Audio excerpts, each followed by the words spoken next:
د ملا د پورتنۍ برخې د دردونو درملنه د اکوپنکچر په ذریعه باندې کوو.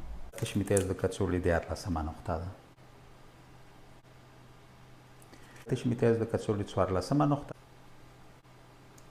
تشمیتیز د کڅوړې 15مه نقطه ده. تشمیتیز د کڅوړې 14مه نقطه ده. د تشمیتیز د کڅوړې 18مه نقطه ده. 18مه نقطه ده. د تشمیتیز د کڅوړې 41مه نقطه ده. 42مه نقطه ده. بله 43مه نقطه ده. بله 44مه نقطه. بله د تشمیتیز د کڅوړې 45مه نقطه ده.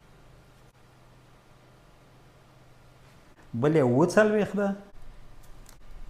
48مه نقطه ده